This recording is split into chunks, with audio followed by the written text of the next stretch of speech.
Part 2 of the Blinkberg Pass covers the southern section from the 5.2 kilometer point to the summit at the 12.3 kilometer mark. This is the first of two tarred sections to improve traction for two-wheel drive vehicles in wet weather. The view presented as you cross the false summit is outstanding.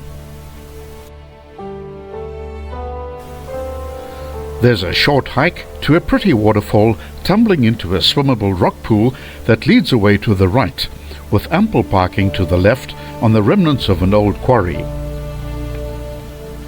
A permit is required, which is obtainable at the Mount Cedar farm at the northern end of the pass. The drop down the southern side of the start section is very steep and is at a gradient of 1 in 5.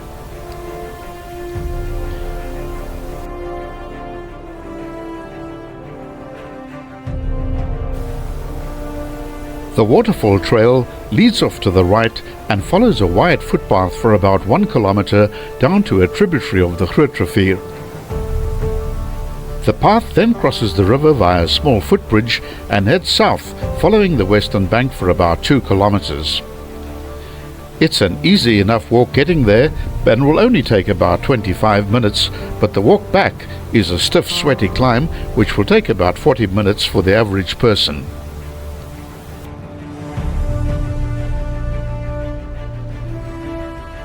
The footpath heads through dense riverine bush and reeds and terminates at a large rock pool with a small but attractive waterfall of about 10 meters height plunging down the rock face into the pool.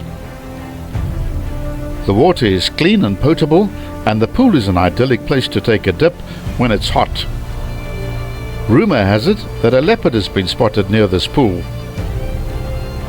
The waterfall is obviously more impressive in winter during the rainy season.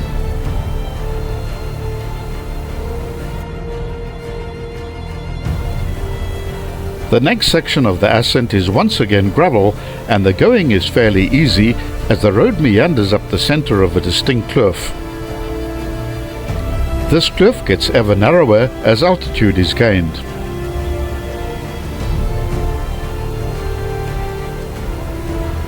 The Blinkberg Pass is interesting in that it's your first real taste of the true Cederberg when approaching from the south, and for those traveling north to south, as we have filmed it, it's the last of the true Cederberg terrain before arriving on the higher plains of the Kohe-Bokkeveld.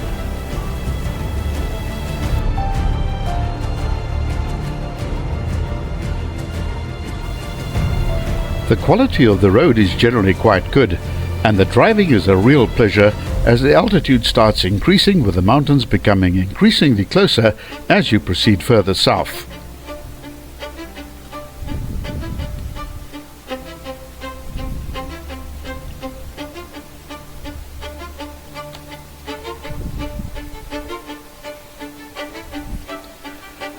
The crest of the second mini-summit is an excellent place to stop and take a breather, but be sure to pull right off the road as there's not much width for passing traffic.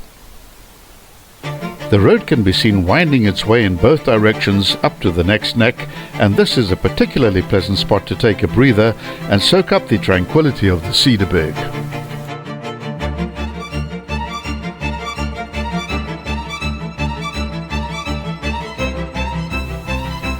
The tar is short-lived as the surface once more switches to gravel for the final 3-kilometer climb to the true summit.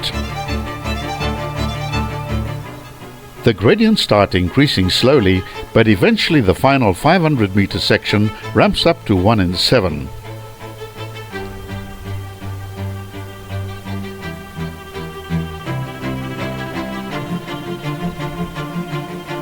The last bend is a left-hander, and the summit point of 966 meters marks the end of the pass and is reached at the 11.9 kilometer point opposite a small quarry.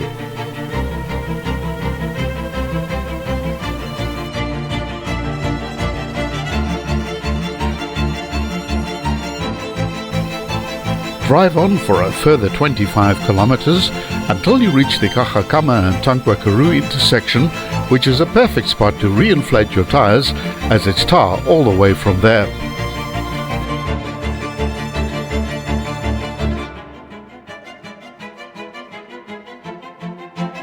The Cederberg is no place for hasty experiencing. Thankfully, there are more than enough places to settle down for a leisurely meal or overnight. You are also now in the Greater Cederberg Conservancy area, so do keep a lookout for wildlife.